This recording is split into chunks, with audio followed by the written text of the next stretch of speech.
Hello everyone, welcome back to my channel Raghav education hub में आप सभी का स्वागत है। आज की इस वीडियो में देखेंगे हम एलसीएम एचसीएफ के कुछ क्वेश्चन जो आपके रेलवे एनटीपीसी 2026 के एग्जाम में आए हुए हैं। तो काफ़ी लोग सोचते हैं एलसीएम एचसीएफ आपके लिए इजी चैप्टर है, तो एक बार यहाँ पे क्वेश्चनों का लेवल चेक कर लेना आप कि क्वेश्चन आ कैसे रहे हैं एग्जाम में, क्योंकि एग्जाम में इन्हीं क्वेश्चनों को उठा के दूसरे एग्जाम में डालता है। रेलवे में ओनली डाटा चेंज होता है, क्वेश्चन का पैटर्न वही रहता है। तो यदि आप इस वीडियो को स्किप करते हो तो आशा करते हैं कि एग्जाम में भी आप इन क्वेश्चनों को स्किप करके आओगे। तो एक बार इन क्वेश्चनों को जरूर देख लेना। पिछली वाली वीडियो में क्वेश्चन नंबर 7 तक हमने यहाँ तक इन क्वेश्चनों को करवा दिया था, और जिस किसी ने पिछली वाली वीडियो नहीं देखी है तो वो एक बार मेरे चैनल पर जाकर नीचे एलसीएम एचसीएफ की आपको क्लास 1 दिख जाएगी, तो सबसे पहले आप क्लास 1 जरूर देख ले, क्योंकि यहाँ पर मैंने चीज़ों को अच्छे से डिटेल में समझाया है। एनटीपीसी ग्रेजुएशन लेवल 2026, इसमें मैंने एनटीपीसी के चैप्टर वाइज टॉपिक रखे हैं। तो चैप्टर वाइज मैंने 12 क्लास करा दी है, तो आप इन क्लासों को जरूर देख ले। जो भी टॉपिक आपको लगता है कि मेरे लिए आपके लिए हार्ड है तो ये आपके लिए बहुत हेल्पफुल होगा। जो भी बच्चे अंडर ग्रेजुएट एनटीपीसी के एग्ज़ाम देने जा रहे हैं तो उनके लिए मैंने यहाँ पे 8 पेपर डाल दिए। तो एक बार इन वीडियो को जरूर देख ले, क्योंकि सारे क्वेश्चन आपके जनवरी से लेके मई तक के एग्ज़ाम के, आपके आरआरबी टेक्नीशियन की हुई या एएलपी की एग्ज़ाम हुई, इनसे रिलेटेड सारे क्वेश्चन हैं। तो उसी बेस पे मैंने 8 सैम्पल पेपर बनाए हैं। इन सैम्पल पेपर को जरूर देख ले। शुरू करते हैं आज की इस वीडियो को क्वेश्चन नंबर 8 से। इस क्वेश्चन बोला है दो संख्याओं का एलसीएम पहली संख्या का 21 गुना है तथा दोनों संख्याओं का एचसीएफ 2 अंकों की एक अभाज्य संख्या है। दूसरी संख्या का न्यूनतम संभावित मान ज्ञात कीजिए। तो सभी को मालूम होता है एलसीएम गुणा एचसीएफ बराबर क्या होता है, प्रोडक्ट ऑफ नंबर, या फिर प्रथम संख्या इनटू द्वितीय संख्या। तो यहाँ पे बोला है दो संख्याओं का एलसीएम, तो ये तो अपनी फर्स्ट संख्या हो गई, ये वाली सेकंड संख्या। पहली संख्या मान लेते हैं अपन कि x है और दूसरी संख्या अपनी y। दो संख्याओं का एलसीएम पहली संख्या का 21 गुना है। और जो एचसीएफ दे रखा है आपको यहाँ पे, एचसीएफ क्या है, 2 अंकों की एक अभाज्य संख्या है। एचसीएफ क्या दे रखा है आपको, एक 2 अंक की संख्या दे रखी है आपको, 2 डिजिट की संख्या है, वो भी कौन सी है, प्राइम नंबर। ठीक है, तो पहले तो मैं इस क्वेश्चन को बिल्कुल बेसिक से बताऊंगा, बाद में आपको शॉर्टकट बताऊंगा, जिससे आप मात्र 10 सेकंड में इस क्वेश्चन का आंसर दे दोगे। तो एचसीएफ मान लेते हैं अपन अपना पी है, ठीक है, पी नाम की कोई संख्या है, पी मान लो, कुछ भी XYZ मान लो, अपने पी नाम मान लिया, पी नाम की कोई संख्या है लेकिन वो 2 डिजिट की है। तो सभी को मालूम है कि पहली संख्या होगी उसमें भी एचसीएफ अपना ऐसी संख्या होती है जो x में भी होगी और y में भी होगी, मतलब ये x में भी होगी और ये y में भी होगी, p नाम की कोई संख्या, और वो इस संख्या से मल्टीप्लाई हो जरूर हो रही होगी। तो आपका ये px बन जाएगा और ये py, क्योंकि किसी भी संख्या का एचसीएफ होता है, यानी कि मैसेज होता है, तो इनका एक गुणनखंडी तो होगा, तो वो एचसीएफ p में भी आएगा, मतलब x में भी आएगा और y में भी आएगा। तो अपन ने एचसीएफ मान लिया p, कोई संख्या होती उसमें 21 जरूर होता है, जैसे कि 21 मान लेते हैं, तो 21 इसमें भी होगा और इसमें भी होगा। क्वेश्चन के अकॉर्डिंग अपन को एलसीएम कितना दे रखा है, एलसीएम कितना दे रखा है, एलसीएम में अपन को पहली संख्या का 21 गुना दे रखा है, कि दो संख्याओं का एलसीएम दे रखा है, पहली संख्या क्या है 21 गुना। तो एलसीएम बराबर क्या हो जाएगा, 21 इंटू पहली संख्या, और अपने एलसीएम बराबर क्या होता है, एलसीएम बराबर दोनों संख्याओं का प्रोडक्ट संख्या मानी थी अपन ने यहाँ पे x और y, और ये एचसीएफ से मल्टीप्लाई होती है, तो p into X into Y हो गई पहली संख्या। यहाँ पे एलसीएम आपको उनको 21 दे रखा है, पहली संख्या कौन सी है, पहली संख्या अपनी px है, तो इसी का मल्टीपल होगी ये px। अब यहाँ से देखिए y यहीं पे रहेगा और p उठ के इधर चल जाएगा, p और x, तो 21 यहाँ पे px बटे में आपके y यहाँ रह गया तो px आ गया।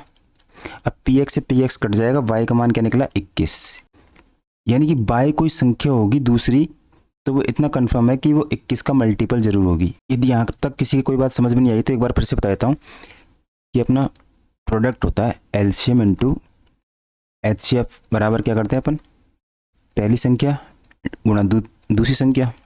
ठीक है, तो पहली संख्या अपन x मान लेते हैं, दूसरी संख्या क्या मान लेते हैं y। ये आपकी x हो गई, ये आपकी y। अब ये संख्या एक्स वाई हो गई, लेकिन आपको यहाँ पे एलसीएम और दे रखा कि एलसीएम पहली संख्या का 21 गुना है, यानी कि वो संख्या जो निकल के आएगी इसी का क्या होगी 21 गुना जरूर होगी। और ये किसके बराबर होगी आपके एलसीएम के और एचसीएफ के। अब आप यहीं से तो एलसीएम निकालते हो, यहीं से एचसीएफ निकालते हो। जब ये प्रोडक्ट इस प्रोडक्ट के बराबर है तो यहाँ से पता चल रहा है अपन को एक संख्या 21 गुना होगी, यानी 21 का मल्टीपल होगी। और एचसीएफ 2 अंकों की एक अभाज्य संख्या है, तो 2 अंकों की सबसे छोटी अभाज्य संख्या कौन सी होती है? 2 अंकों की सबसे छोटी अभाज्य संख्या क्यों पूछिए कौन सी होती है? क्योंकि क्वेश्चन पूछा आपसे दूसरी संख्या का न्यूनतम संभावित मान बताइए। तो 2 अंकों की सबसे छोटी संख्या होती है अभाज्य संख्या, वो होती है आपकी 11। तो वो संख्या 21 गुना होगी, यानी 21 का मल्टीपल होगी छोटी अभाज्य संख्या अपनी 11। तो यहाँ से डायरेक्ट आंसर आ जाएगा, 11 से मल्टीप्लाई करते हैं तो 1, 3 और 2, 231। ऑप्शन नंबर सी आपका राइट आंसर। इतना बेसिक यदि किसी को आता भी है तो इसमें डायरेक्ट ट्रिक क्या बनती है कि दो संख्या उनका एलसीएम दे रखा है, पहली संख्या इसका, दूसरी संख्या क्या है 21 गुना है, और दोनों संख्याओं का मैसेप है 2 अंकों की अभाज्य संख्या है। तो 2 अंकों की सबसे छोटी अभाज्य संख्या होगी 11, कोई प्रोडक्ट होगा उससे वो संख्या होगी 21 गुना होगी। तो इसका मतलब वो संख्या 21 का मल्टीपल आएगी और अभाज्य संख्या से मल्टीप्लाई करेंगे, न्यूनतम पूछा इसलिए 11, तो 11 को 21 से डायरेक्ट मल्टीप्लाई करेंगे 231 आएगा। ऑप्शन नंबर सी आपका राइट आंसर हो जाएगा। ये क्वेश्चन दिखने में हार्ड होते हैं, लेकिन जिनको बेसिक मेथड आता है वो आराम से इस क्वेश्चन को बिना सॉल्व करे बना देगा। चलते अपने नेक्स्ट क्वेश्चन पर। Question number 9। इस क्वेश्चन में बोला है कि घंटी ए प्रत्येक 18 मिनट में, बी 24 मिनट में, सी 30 मिनट में बजती है। ठीक है, 3 घंटियाँ बज गई। ये घंटियाँ पहली बार 6:30 AM पर एक साथ बजती है। वह समय ज्ञात कीजिए जब ये घंटियाँ तीसरी बार एक साथ बजेगी। तो उस समय बताना आपको तीसरी बार एक साथ कब बजेगी। ए नाम की कोई घंटी है वो 18 मिनट में बजती है, बी नाम की 24 मिनट में, और सी कितने 30 मिनट। ये ध्यान रखिए घंटों में दे रखा है, मिनट में दे रखा है। अब यहाँ से आप इनका एलसीएम कैसे निकालोगे? घंटियाँ बजती है जब आपको एलसीएम निकालना है। ये चीज़ें मैंने आपको पिछली वाली वीडियो में अच्छे से बताई थी, कब आप एलसीएम निकालोगे और कब आप एचसीएफ निकालोगे। तो इनका अपना एलसीएम लेंगे तो सबसे पहले अपन 6 से काटेंगे, 3 बार 6, 3 बार 18, ये 4 बार से कट जाएगा 24, और ये 5 बार। अब अपन को 3, 4 और 5 का एलसीएम लेना इजी हो जाएगा। यहाँ से अपन का 60 एलसीएम आ गया। अब जिस संख्या से अपन ने काटा था उसी से क्या कर देंगे, मल्टीप्लाई। तो ये आपके 360 आपका एलसीएम निकल के आ गया डायरेक्ट। तो इस तरीके से आप काट के भी एलसीएम निकाल सकते हो। ये चीज़ आपके टाइम एंड वर्क हुआ, पाइप एंड सेंटर हुआ, उन चीज़ों में काफ़ी हेल्पफुल होती है। तो यहाँ से अपन को टोटल वर्क गया, फिर अपन को घंटियाँ पूछी थी, तो तीनों का एलसीएम आ गया 360 क्या मिनट। सारी वैल्यू मिनट में दे रखी थी, यही आपके मिनट में। अब 360 मिनट को घंटे में बनाने के लिए अपन क्या करेंगे, 60 का भाग देंगे तो 0 से 0 चल जाएगी। यहाँ से आ गया आपके 6 घंटे में एक साथ बजेगी। तो 6 के आ गए घंटे। अब क्वेश्चन में लेकिन क्या पूछा है, जब ये घंटियाँ तीसरी बार एक साथ कब बजेगी। ये फर्स्ट टाइम एक साथ कब बजेगी, सेकंड टाइम और ये थर्ड टाइम। अब आपसे पूछा तीसरी बार कब बजेगी। टाइमिंग दे रखी है आपको 6:30 पर, तो क्या कर रहे हैं AM पर। ये ध्यान रखिए AM है PM है, एक साथ बज रही है। तो अगले 6 घंटे में ये बजेगी एक साथ, फिर अगले 6 घंटे में, फिर अगले 6 घंटे में, यानी कि 18 घंटे में जब वो बजेगी तो आपसे तीसरी बारी का टाइम आ जाएगा। यहीं से आप गलती कर देते हो, आप इसका निकालते हो फर्स्ट टाइम, इसका निकालते हो सेकंड टाइम, इसका निकालते हो थर्ड टाइम। यानी कि 6:30 से 12 घंटे कितने हो जाएंगे, 6:30 से अपन 12 घंटे ऐड करेंगे तो ये 6:30 PM हो गया। अब इसमें अपन 6 घंटे और जोड़ देंगे तो ये 12:30 PM आ जाएगा आपके अकॉर्डिंग आंसर। लेकिन इसमें ये बोला था सभी घंटियाँ पहली बार आपको क्वेश्चन में दे रखी थी, पहली बार कब बजती है 6:30 पर।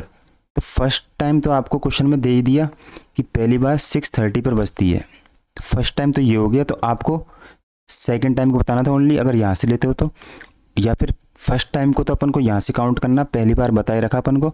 सेकंड टाइम कौन सा आ जाएगा अपन का, 6 और जोड़ देंगे इसमें 12:30, और फिर 12 में 6 घंटे और जोड़ेंगे तो आपके 18:30, यानी कि 6:30 पर तीसरी बार एक साथ बजेगी। ऑप्शन नंबर सी आपका राइट आंसर हो गया। जितने बच्चे ऑप्शन नंबर डी कर रहे हैं उनका आंसर रॉन्ग हो गया। ऑप्शन नंबर सी आपका राइट आंसर। AM PM ध्यान रख लीजिए, क्योंकि यहाँ पे 6:30 PM दे रखा है। सुबह पहली बार बजी थी, ये आपको फर्स्ट टाइम दे दिया। उसके बाद सेकंड टाइम 12 घंटे, फिर 6 दूनी 12, 6 3 18, मतलब 6:30। अब ये क्वेश्चन ज़्यादा हार्ड नहीं था, इसमें आपको वैल्यू दे रखी है 18, 24 और 30। इन सबका फास्ट, यदि बड़ी वैल्यू का एलसीएम आपको लेना आता है तो सब पता चल जाएगा। 360 इसका एलसीएम आएगा। फिर इसमें अपन मिनट को घंटे बना लेंगे, 60 का भाग देंगे तो अपने 6 घंटे आएंगे। तो फर्स्ट टाइम का तो आपको टाइम दे रखा है, देखिए फर्स्ट टाइम का दे रखा है 6:30, हर 6 घंटे में बज रही है। तो दूसरी बार अगले 6 घंटे में और तीसरी बार अगले 6 घंटे में। आपसे यही पूछा है। इससे पहले एक और क्वेश्चन था, क्वेश्चन नंबर 6। इसमें देखिए प्रारंभ में एक साथ सक्रिय होने को शामिल करते हुए वे किस समय एक साथ सक्रिय होंगे। तो इस क्वेश्चन में मैंने आपको टाइम को अच्छे से समझाया था, तो इसलिए बोल रहा था कि पिछली वाली वीडियो जरूर देख ले। जो भी डाउट है आपके वो आपके इसमें नहीं रहते, वो क्लियर हो जाते। तो जिस किसी ने वीडियो देखी होगी वो समझ गया होगा। चलते अपने नेक्स्ट क्वेश्चन पर। क्वेश्चन नंबर 10 कि दो संख्या दे रखी है आपको x और y, उनका गुणनफल कितना दे रखा है x इंटू वाई। इनका गुणनफल कितना दे रखा है 6760 तथा x और y का में से दे रखा है आपको HCF कितना 13। x और y का HCF कितना दे रखा है आपको 13। और क्वेश्चन में हिंट दे रखी है x बड़ा है y से, x बड़ा है y से। तो आपको युग्म बताने, जोड़े बताने x और y की संख्या याद कीजिए। तो यहाँ से पता चल रहा है अपन को HCF 13 है, यानी कि x और y की एक संख्या होगी। मान लेते हैं x नाम की संख्या वो कौन सी अपनी a है, और b नाम की संख्या कौन सी, y नाम की संख्या कौन सी अपनी b है। तो इतना पता चल गया HCF दे रखा है, तो ये 13 का मल्टीपल जरूर होगी। तो ये आपके 13a होंगे और ये 13b होगी x और y की कोई संख्या, क्योंकि आपको HCF दे रखा है। और HCF हाईएस्ट कॉमन फैक्टर होता है, ऐसी संख्या होती है जो आपके उस संख्या का मल्टीपल जरूर होगी। तो ए नाम की कोई संख्या होगी वो 13 का मल्टीपल जरूर होगी, और बी नाम की कोई संख्या है वो 13 का मल्टीपल जरूर होगी। तो यही चीज़ क्वेश्चन में आपको बोली है कि 13a इंटू, साइड में लिख देता हूँ, यही चीज़ आपको क्वेश्चन में बोली है कि 13a इंटू 13b बराबर क्या दे रखा है आपको 6760। ए बी बराबर 13 का स्क्वायर कर दीजिए 169, ए बी बराबर 6760। ए बी आपके यहीं रुक जाएंगे। तो 6760 में 169 का अपन भाग देंगे। तो आपको भाग देने में दिक्कत आती है, तो ये देखा करो 16 का कौन सा मल्टीपल है, 16 चौको 64, यानी कि समथिंग 4 बार जाएगा। और लास्ट में आ रही है आपके 0, या फिर 9 से 4 को मल्टीप्लाई करेंगे, 36 का 6 का हासिल की 3, 36 18 3 17 का 7 का हासिल। फिर आप ऐसे मल्टीप्लाई कर लीजिए 169 इंटू 4, ठीक है। बच्चों को 36 का 6 का हासिल की 3, 6 को 24 और 3 27, कैरी 2 4 2 6। ये देखिए यहाँ से 40 आ गए, यानी कि 4 बार कट गया, यानी 40 बार कट गया। तो ए और वी की वैल्यू कितनी आ गई 40। अब यहाँ पे ए नाम की संख्या वी नाम की संख्या का अपन को गुणनफल कितना आ गया 40, यानी कि ये जो 40 है ये क्या होंगे सहभाज होंगे, यानी कि कोप्राइम जरूर होंगे। तो 40 के अपन क्या करने पड़ेंगे फैक्टर करने पड़ेंगे। 40 के फैक्टर करेंगे अपन 2 से काटते चलिए, 2 से काटेंगे 20 आ गया, फिर 2 से काटेंगे 10 आ गया, फिर एक बार 2 से कटेगा 5 आ गया, फिर ये 5। ये इसके फैक्टर हो गए।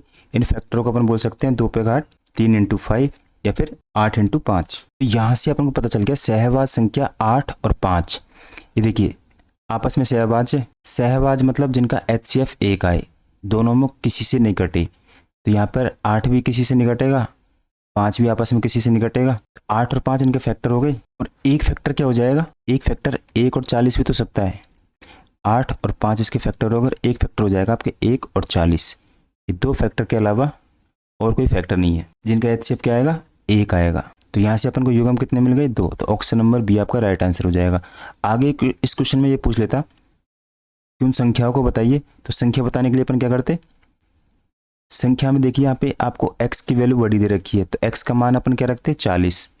तो a का मान यहाँ पे 40 हो जाता है, ये संख्या 40 इंटू 13, और यहाँ पर b का मान क्या हो जाता है फिर 1 इंटू 13। तो या तो ये संख्या ये होती, या फिर इनके फैक्टर ये भी हो सकते थे 8 और 5, लेकिन ये अपने HCF से जरूर मल्टीप्लाई होती। तो 8 इंटू 13 हो जाता है, ये 5 इंटू 13।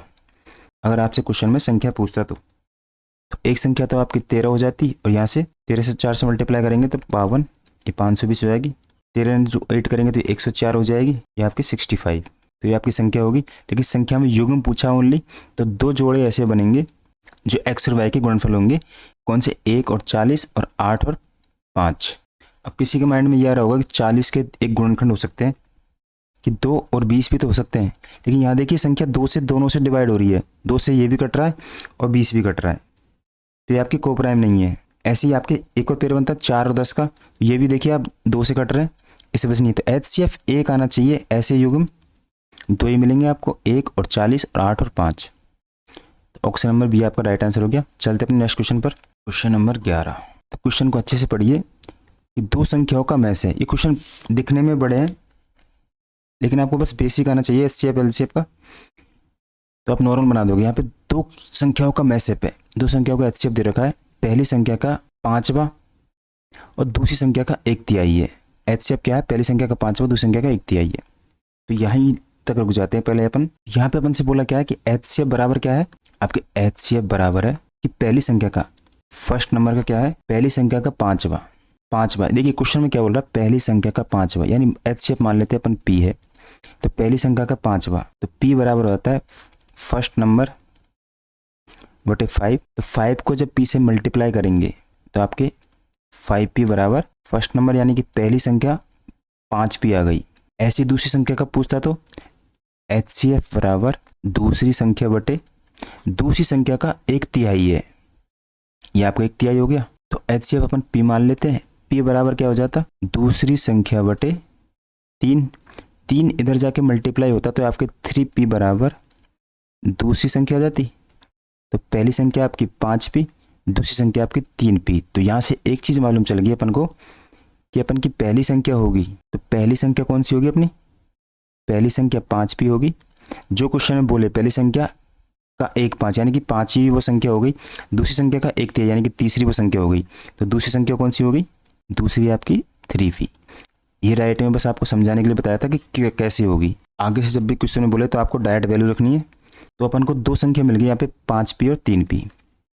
अब आगे क्वेश्चन पढ़िए कि HCF है ना आपका एक 2 अंक की अभाज्य संख्या है। HCF क्या है? 2 अंक की अभाज्य संख्या है, पहली संख्या के 3 गुने। अब आगे क्या बोला? पहली संख्या का 3 गुना और दूसरी संख्या के 5 गुना का HCF। दूसरी संख्या क्या? दूसरी संख्या का 5 गुने का HCF एक संख्या है। तो अपन की पहली संख्या का क्या करेंगे अब? 3 गुना, दूसरी संख्या क्या करेंगे आप? 5 गुना। तो यहाँ से वैल्यू क्या मिलेगी अपन को पहली संख्या की? 15P, क्योंकि P अपन ने HCF माना है। यहाँ लिख देता हूँ मैं, माना HCF बराबर P। और दूसरी संख्या क्या मिलेगी आपको? यहाँ से भी 15P। अर्थात दोनों संख्या क्या हो गई? अब समान हो गई। यदि कोई संख्या 15P और 15P है तो यहाँ से पता चल गया कि इनका क्या होगा? HCF है ना 15P जरूर होगा, क्योंकि 15 दोनों में कॉमन आ रहा है। यदि संख्या 15P है तो यहाँ से पता चल गया कि HCF 15P जरूर होगा। अब इस 15P को अपन डिवाइड करेंगे, मतलब इनका फैक्टर करेंगे, तो यहाँ से अपन को एक गुणनखंड 3 मिल गया और एक गुणनखंड 5 और एक जो आपका HCF है P माना था वो हो गया। लेकिन P क्या है? P आपके 2 अंकों की अभाज्य संख्या है। HCF लिया था ना अपन, P को HCF माना, तो P अपन को हिंटिंग क्वेश्चन में क्या दे रखा है कि 2 अंकों की अभाज्य संख्या है, इसलिए P का मान कभी भी 3 और 5 तो हो ही नहीं सकता। इतना पता चल गया कि ये फैक्टर आ रहे हैं। अपन ने संख्या को 15P में कन्वर्ट कर लिया। कैसे किया मैंने आपको बता दिया। फिर इन दोनों संख्याओं को यदि HCF लेते हैं अपन, तो इतना पता चल गया कि 15P जरूर आएगा। यही HCF होगा, 15P ही होगा। और P अपन ने एक HCF संख्या मानी थी, 3 और 5 इसके फैक्टर है, तो ये 3 और 5 से तो अलग ही होंगे, तो P की वैल्यू 3 और 5 तो होगी नहीं। तो यहाँ से अपन को एक जरूर पता चल गया कि कोई संख्या होगी, उस संख्या पूछती है कि जो कितनी अभाज्य संख्याओं का गुणनफल के बराबर है। ऐसी संख्या के फैक्टर कितने होंगे? तो यहाँ से आपको चल रहा है इन संख्या के 3 फैक्टर जरूर होंगे। एक तो आपके 3 होगा और एक 5 होगा। P नाम की कोई संख्या होगी, अभाज्य संख्या वो होगी। तो इसका आंसर क्या हो जाएगा? ऑप्शन नंबर 3 अभाज्य संख्याएं होंगी। पहली एक संख्या तो आपकी 3 निकल जाएगी, एक 5 निकल जाएगी। P नाम की कोई अभाज्य संख्या होगी, इसके डिजिट 2 होंगे, वो आपके 11 भी हो सकती है, 13 भी हो सकती है और 17 भी हो सकती है। तो आपको ये नहीं बताना था कि कौन कौन से होंगे, लेकिन इतना पता है 3 अभाज्य संख्या जरूर होंगी। यही आपसे क्वेश्चन में बोला है। अब भी किसी के समझ में नहीं आया तो एक बार फिर से बता देता हूँ। इस क्वेश्चन में बोला गया था कि 2 अंकों की संख्याओं का HCF दे रखा था आपको। पहली संख्या अपन ने मानी नहीं थी, इसमें पहली संख्या का 5वां तो दूसरी संख्या का 1/3, यानी पहली संख्या 5, दूसरी संख्या 3। HCF 2 अंकों की अभाज्य संख्या है, ठीक है। HCF 2 अंकों की कोई अभाज्य संख्या होगी, पहली संख्या का 2 गुना, तो पहली संख्या का अपन ने 3 गुना किया और दूसरी संख्या का अपने 2 गुना किया, पहली संख्या का 3 गुना और दूसरी संख्या का 2 गुना, दूसरी संख्या का 5 गुना। 5 गुना का एचसीएफ एक ऐसी संख्या है जिसके गुणनफल 3 अभाज्य संख्याएं होंगी। ऑप्शन नंबर डी आपका राइट आंसर हो जाएगा। आगे बात समझ में, चलते अपने नेक्स्ट क्वेश्चन पर। बेसिक क्वेश्चन थे, खाली लैंग्वेज पर आधारित, इनमें डाटा नहीं था। काफ़ी बच्चे इन क्वेश्चनों को छोड़ के आ रहे थे, तो आपको बिल्कुल छोड़ के नहीं आना है। क्वेश्चन समझ में नहीं आया तो वीडियो को एक बार जरूर देखें, रिपीट करके देख लेना। चलते हैं अपने नेक्स्ट क्वेश्चन पर, क्वेश्चन नंबर 12। इस क्वेश्चन को आप अच्छे से पढ़िए। ABC धनात्मक 3 पूर्णांक दे रखे ABC जो GCD, तो GCD आपका क्या होता है? GCD इसकी फुल फॉर्म होती है ग्रेटेस्ट कॉमन डिवीजर। इसी को आप क्या बोलते हो? HCF यानी कि हाईएस्ट कॉमन फैक्टर, अर्थात 2 संख्या से अधिक संख्या को पूरी तरह विभाजित करने वाली बड़ी संख्या, उसे आप क्या बोलते हो? GCD या HCF। दोनों का मतलब क्या होता है? एक ही होता है। तो आपको क्वेश्चन में GCD AB यानी कि GCD को HCF यानी कि मैं से बोल सकते हो आप, महत्तम समावर्तक मैं से दे रखा है। A और B का कितना? 12।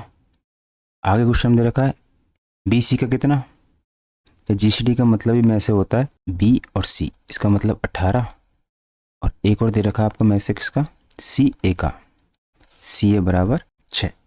अब यहाँ से आप ABC का मान निकाल सकते हो, क्योंकि यहाँ पे देखिए 2 संख्या दे रखी है, उनका मैं से दे रखा है आपको कितना? 12। यहाँ HCF को A और B से दर्शाया गया है। HCF है A और B का, A और B का HCF किसके बराबर है? 12 के बराबर। B और C का HCF किसके बराबर? 18 के बराबर। C और A का 6 के बराबर। तो इतना पता चल गया A और B नाम की कोई संख्या होगी, तो यहाँ पे ये चीज़ 12 कॉमन होगी, A में भी होगी और B में भी होगी। यानी कि 12 का फैक्टर क्या होता है? 4 तिया 12, यानी कि 2 पे स्क्वायर होगा, ये आपके 4 बन जाएगा, और ये 3, 4 तिया 12, ऐसी 18, 9 दूनी 18, यानी कि 3 का स्क्वायर, इसका फैक्टर ये होगा, और 6 का क्या होगा? 3 और 2। यहाँ से इनके अपन को फैक्टर मिल गए, यानी कि ये चीज़ें कॉमन होगी। इस चीज़ को समझिए, एक कोई संख्या है आपकी A और B, उसका मैं से दे रखा है आपको 12, तो इन संख्याओं में इतना पता चल गया कि 12 इसमें भी होगा और इसमें भी होगा, यानी कि 12 एक कॉमन फैक्टर है कि A और B में 12, यानी कि 2 का स्क्वायर इंटू 3 क्या है? कॉमन फैक्टर है। ऐसे ही BC में क्या है? 2 और 3 का स्क्वायर। ऐसे ही CA में क्या है? 3 ओनली 2। यहाँ से पता चल गया अपन को कि ABC नाम की कोई संख्या होगी, A आपके B और C, उनमें ये चीज़ें कॉमन होगी। मतलब A में आपके 2 का स्क्वायर और ये 3, ये चीज़ कॉमन होगी। और B में क्या होगी? अब B में क्या होगी? देखिए A में आपके ये चीज़ कॉमन होगी, 2 का स्क्वायर 3, यानी कि A का मान यहाँ से 12 मिल गया, क्योंकि A और B में 2 का स्क्वायर और 3 ये फैक्टर तो होंगे, तो A में तो ये होंगी। और B में देखिए B नाम की एक संख्या है, उसमें 2 का स्क्वायर भी होगा। ये देखिए A में क्या होगा? A का स्क्वायर, 2 का स्क्वायर और 3, ये चीज़ A में भी होगी और B में भी क्या होगी? 2 का स्क्वायर और 3। आगे आपको दिया है BC, तो B में क्या होगी? 3 का स्क्वायर और 2। अब यहाँ पे देखिए A में तो अपन ने ले लिए कौन कौन से? 2 का स्क्वायर और 3, ये तो A में कन्फर्म है। अब B में अपन क्या लेंगे? B में अपन 2 का स्क्वायर, देखिए B में क्या आ रहा है? 2 पे घात 3, सॉरी यहाँ पे 2 का स्क्वायर है, 2 का स्क्वायर और 3। अब यहाँ पे देखिए B में एक 2 तो आ ही रहा है, यानी कि 2 की एक वैल्यू आएगी 2 का स्क्वायर, ये तो रहेगा ही रहेगा। और यहाँ पे 3 का स्क्वायर दे रखा है, क्योंकि HCF में अपन क्या निकालते हैं? Common value. तो A में अपन की वैल्यू आ गई कॉमन, ऐसे B में अपन कॉमन वैल्यू लेंगे तो यहाँ पे 3 का स्क्वायर होगी। ऐसे ही आपके C में देखिए, C में आपके 3 और 2 है, तो C में यहाँ पे जो वैल्यू आ रही है 3 का स्क्वायर, तो सबसे छोटी वैल्यू लेंगे HCF के लिए, तो C में आपको यहाँ से 3 मिल गया और 2 की छोटी वैल्यू हो जाएगी 2 मिल गया। तो यहाँ से ABC का मान मालूम चल गया कि 12 हो गया। ये आपके 9 से 4 को मल्टीप्लाई करें 9 चौको 36 हो जाएगा, और ये आपके 3 का स्क्वायर आएगा 3 दूनी 6 एंड 9 दूनी 18। ABC के मान निकल के आ गए 12, 18, 36। एक बार फिर से बता देता हूँ मैं आपको, किसी को समझ में नहीं आया तो ये सब चीज़ें रफ कर देता हूँ एक बार। वीडियो चाहे बड़ी हो जाए, लेकिन यहाँ पे आपको समझ में आना चाहिए कि क्वेश्चन को थोड़ी देर भूल जाइए। आपको ABC में HCF LCF के बेसिक चीज़ देखिए कि मैं से कि एक A नाम की संख्या और एक B नाम की संख्या है, उनका आपको मैं से दे रखा है, उसे अपन क्या बोलते हैं? GCD यानी कि HCF। मैं से कितना दे रखा है आपको? 12, यानी कि मान लीजिए ये संख्या 12 होती और ये आपकी चॉइस होती, तो आप इन दोनों का HCF निकालते तो यहाँ से आपके 12 निकल के आता। अब 12 से ये पता चल रहा है कि ये संख्या 12 इसमें भी मिलेगी आपको और बी में भी मिलेगी, इन दोनों में संख्या 12 मिलेगी। ऐसे ही यहाँ पे आपको इस क्वेश्चन में क्या बोला है कि ए और बी का एचसीएफ 12 दे रखा है, यानी कि ए में और बी में, इसमें भी 12 संख्या होगी और इसमें भी 12 संख्या होगी। और 12 के अपन फैक्टर करते हैं, तो 12 के फैक्टर कितने आए थे यहाँ पे 4 तिया 12, यानी कि 2 का स्क्वायर करेंगे, ये आपके 4 बन जाएगा और ये आपके 3, 4 तिया 12। ऐसे ही आप 18 के फैक्टर करेंगे तो 3 का स्क्वायर 9 दूनी 18, ऐसे 6 का करेंगे तो 3 और 2, इसको भी बड़ा कर देता हूँ, आपके यहाँ पे 3 का स्क्वायर और 2। अब मुझे ए का मान निकालना है, तो ए का मान निकालने के लिए एचसीएफ आ रहा 12, तो मुझे 12 लेना ही पड़ेगा, कि 12 आ गया। अब 12 हम फैक्टर कौन कौन से आए, 2 का स्क्वायर आ गया और 3 आ गया, ठीक है।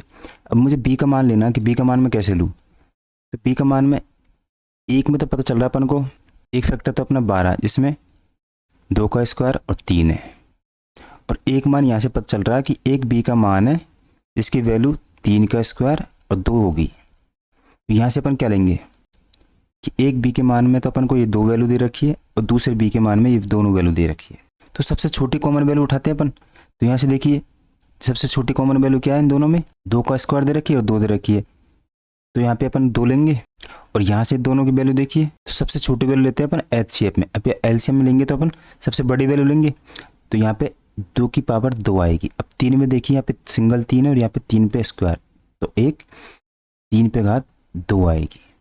ऐसे ही सी है, सी में वैल्यू कितनी दे रखी है, एक फैक्टर 3 दे रखा, एक फैक्टर 2 दे रखा है, तो सी का मान कैसे निकालेंगे कि एक सी का मान तो अपन को यहाँ पे देखिए बी और सी में 3 और 2 दे रखे हैं, 3 का स्क्वायर और 2, तो 2 दोनों में कॉमन आ गया तो 2 ले लिया।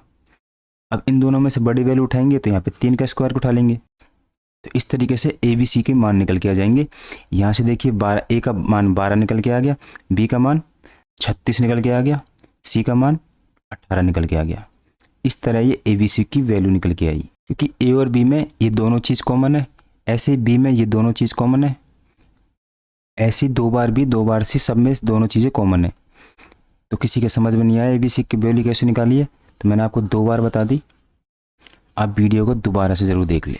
तो यहाँ से एक चीज़ अपन को मालूम चल गई कि जब 2 संख्याओं का अपन को एचसीएफ दे रखा है ए और बी का 12, 18 और 6, तो यहाँ से अपन ने क्या किया था, इन वैल्यूओं का क्या निकाला था एलसीएम। तो ए बराबर एलसीएम किसका निकाला, ए बी का एलसीएम क्या आया था, ए बी का जब एलसीएम निकाला अपन ने तो ए की वैल्यू क्या मिली अपन को 12। ऐसे ही बी सी का अपन ने एलसीएम निकाला तो यहाँ से बी की वैल्यू क्या मिली अपन को 36। ऐसे ही सी ए का अपन ने एलसीएम निकाला तो सी की वैल्यू क्या मिली अपन को 18। अब 12, 18, 6 आगे ए बी सी की वैल्यू मिल गई 12, 18, 6, यानी कि ए प्लस के बी प्लस के सी बराबर 6 के दे रखा आपको। तो ए का मान 12, बी का मान 18 प्लस सी का मान बी का मान 36, सी का मान 18 बराबर 8 × 14 2 16, 3 4 1 5 6 66, यानी कि 6 के बराबर 66। तो के का मान निकल के आएगा आपके 11। ऑप्शन नंबर ए आपका राइट आंसर। एक बार फिर से बता देता हूँ, इस क्वेश्चन में अपन ने क्या किया था, अपन को ए और बी का मान दे रखा था, ए और बी का में से दे रखा अपन को ए और बी। एक बार पूरा फिर से रफ करके बताता हूँ, देखो फिर से समझ लीजिए। किसी संख्या में से होता है, 2 संख्याओं का में से आपको दे रखा है, में से पता चल रहा है कि ये संख्या इन दोनों का गुणा जरूर होगी। 2 से समझाता हूँ, पहले 2 से समझिए कि में से दे रखा है आपको, में से इसका ए और बी का किसके बराबर है 12 के, यानी कि 12 के फैक्टर क्या होते हैं, 12 के फैक्टर होते हैं 4 × 12, 2 का स्क्वायर और 3। तो ए और बी इनका में से लिया है, मतलब ए में कोई वैल्यू होगी तो ये 2 का स्क्वायर जरूर होगी और एक 3 होगा। ऐसे बी में कोई वैल्यू होगी तो ये 2 का स्क्वायर जरूर होगी और एक 3 जरूर होगा। अब दूसरी संख्या लेते हैं अपन बी सी, बी और सी, बी और सी। बी सी दे रखा आपको 18, 18 का फैक्टर करते हैं अपन, 9 दूनी 18, यानी कि 3 का स्क्वायर और 2। तो बी की कोई वैल्यू होगी उसमें 3 का स्क्वायर जरूर आएगा और 2 जरूर आएगा। ऐसे ही सी की कोई वैल्यू होगी उसमें 3 का स्क्वायर जरूर आएगा और 2 जरूर आएगा। और ये आपके बच गया सी ए। सी ए का मान कितना है 6, और 6 के फैक्टर 3 और 2। तो सी की कोई वैल्यू होगी उसमें 2 जरूर आएगा और 3 जरूर आएगा। एक का कोई मान होगा उसमें 2 जरूर आएगा और 3 जरूर आएगा। अब देखिए, अब निकालेंगे अपन का एलसीएम। एलसीएम निकालेंगे तो यहाँ पे ए का मान क्या आएगा ये बताइए। ए में अपन एक वैल्यू लेंगे जो हाईएस्ट वैल्यू हो। तो यहाँ पे देखिए ए का मान ए स्क्वायर भी हो सकता है और 3 भी हो सकता है। ऐसी ए का मान 2 भी हो सकता है और 3 भी हो सकता है। तो ये देखिए बड़ी वैल्यू किसकी है, इसकी।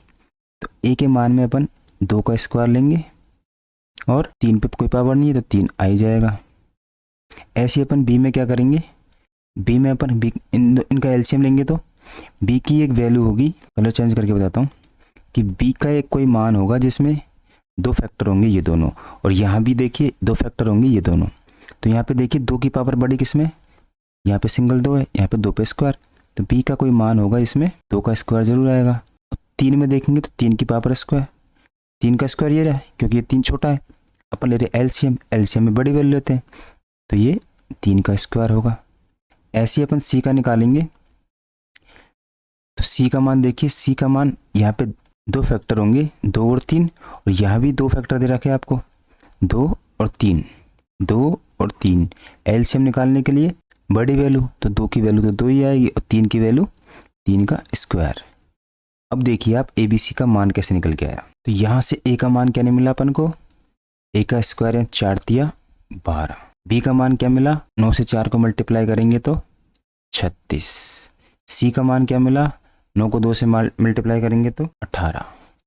यहाँ से अपन को ए बी सी की वैल्यू मिल गई, ए बी और सी की। कौन सी, 12, 36 और 18। ये किसके बराबर है, 6K के। तो इनको जोड़ लीजिए, 6 8 6 14 और 2 16 का 6 का हासिल की 1 3 और 2 5 और 1 6 66। यानी कि 6 के बराबर है किसके, 66 के। तो के का मान यहाँ से आपको डायरेक्ट मिल जाएगा 11। ऑप्शन नंबर ये आपका राइट आंसर हो गया। इस क्वेश्चन को बिल्कुल तोड़ के बता दिया मैंने। किसी का यदि अब भी समझ में नहीं आया तो वीडियो को दोबारा से जाके जरूर देख ले। बेसिक क्वेश्चन था, जीसीडी जिसको मालूम था वो आराम से ए और बी की वैल्यू निकाल के ए बी सी की तुरंत 6 से डिवाइड कर देता, या फिर ऑक्शन में जाता और ऑक्शन में ए बी सी का मान रखता 66। तो यहाँ से ए बी सी के तीनों का योग निकल के आ जाता। इस क्वेश्चन को आप रेशो से भी कर सकते हो, तो आपके अकॉर्डिंग देख लेना, आपको जो मेथड अच्छा लगे। 2-3 तरीके से बता दिया मैंने इस क्वेश्चन को। चलते हैं नेक्स्ट क्वेश्चन पर। क्वेश्चन नंबर 13, 2 धनात्मक पूर्णांकों के उन क्रमित युग्मों ए और बी की संख्या ज्ञात कीजिए जिनके लिए ए और बी का में से पे यानी एचसीएफ आपको 28 है। तो ए और बी जोड़ने पर इतने होते हैं। एचसीएफ दे रखा आपको, कोई संख्या है इसमें ए और बी प्लस में करने पर 868 होते हैं, और क्रमिक युग्म बताने हैं आपको, यानी कि ऑर्डर पेयर ए बी की संख्या ज्ञात करनी है। एचसीएफ दे रखा है आपको क्या, 28। इतना क्वेश्चन में दे रखा है। पूर्णांक को क्या बताना है आपको, युग्म बताने, लगातार युग्म। एचसीएफ आपको 28 दे रखा है, यानी कि मान लेते हैं कोई ए नाम की संख्या और ये बी नाम की संख्या है। ए और बी का योगफल दे रखा है आपको इतना। तो एचसीएफ 28 दे रखा है, या फिर पहली संख्या मान लेते हैं। पहली मान लो, इसको ए बोल लो या फिर डी बोल लो, या फिर पहली मान लो या फिर सेकंड मान लो। इसका मान लेते हैं एक्स है, उसका मान वाई है। एचसीएफ दे रखा 28, तो सीधी सी बात है 28 का मल्टीपल जरूर होगी। दोनों का मान 28x 28y निकल के आएगा। और यदि ये लगातार संख्याएं हैं तो उनका एचसीएफ एक ही आएगा। जैसे क्योंकि एचसीएफ ये देखिए 2 3 4 5 6, इनमें एक सम होती है एक विषम होती है। एक सम होती है, फिर सम, एक छोड़ के सम, एक छोड़ के विषम। तो देखिए 2 संख्या उठा लीजिए कंटिन्यू, कोई भी 4 और 5 उठाए अपन ने, इनका एचसीएफ कितना आएगा, 1 आएगा। ऐसे ही अपन 5 और 6 उठा देते हैं, एचसीएफ 1 आएगा। 2 और 3 उठाते हैं, एचसीएफ 1 आएगा। तो जीसीडी क्या हो गया, जीसीडी हो गया आपके एक्स वाई बराबर 1, यानी कि एचसीएफ क्या हो जाएगा आपका, किसी संख्या का प्रोडक्ट कितना निकल के आएगा, एचसीएफ 1। एचसीएफ 2 संख्याओं का 1 आएगा, क्योंकि 28 ही पूरा एचसीएफ है और यहाँ पे आपको 28 दे रखा है। 28 ही पूरा क्या एचसीएफ दे रखा है, तो अपन को योग दे रखा है 28x प्लस 28y बराबर 868। तो यहाँ से 28 कॉमन बाहर आ जाएगा, x प्लस के y बराबर 868। तो x प्लस के y का मान क्या हो जाएगा, 28 का भाग देंगे 868 में, तो 7 से काट लीजिए, ये आपके 4 बार चल जाएगा। 7 से एक बार, 2 × 14, 4 और 4 बार 28, 4 से काट ली, 4 × 12 और 1। अब ये क्या निकल के आया, युग्म का योग, यानी कि x प्लस वाई एक संख्या, इसका योग कितना है 31 है। अब वो संख्या बताइए, वो संख्या कौन कौन सी है जिनका योग 31 आएगा और वे संख्याएं क्रमागत योग में होनी चाहिए। अब वो संख्या निकालिए आप, संख्या निकालोगे तो आपको पता चल रहा है कि इस संख्या का योग 31 कब हो सकता है। वो 1 प्लस के 30 करने पर 31 हो जाएगी, 2 प्लस के 29 करने पर 31 हो जाएगी। ऐसे ये देखिए 3 प्लस के 28 करने पर 31 हो जाएगी, 4 प्लस के 27। ये देखिए कंटिन्यू कम होती जा रही है। ऐसे ये कहाँ तक जाएगी, लास्ट में 30 प्लस के, और ये कम होती जा रही है 1 तक, यानी कि इनके युग्म कितने बनेंगे, टोटल 30। ऑप्शन नंबर डी आपका राइट आंसर हो गया। कैसा लगा क्वेश्चन अच्छा लगा तो आप वीडियो को लाइक तो चैनल को सब्सक्राइब जरूर करें। और एक मोस्ट इंपॉर्टेंट चीज़ कि 31 क्या है, एक अभाज्य संख्या है, यह एक कोप्राइम नंबर है। तो कोप्राइम नंबर 31 है तो स्वतः ही एक्स और वाई क्या बनेंगे, कोप्राइम बनेंगे। तो टोटल पेयर पूछे तो टोटल पेयर आपके 30 निकल के आएंगे। तो जब भी एक अभाज्य संख्या आए और पेयर पूछे तो आपको क्या करना है, अब यहाँ से ट्रिक बन गई आपकी कि 31 माइनस के 1 कर देना है, टोटल पेयर बनेंगे 30।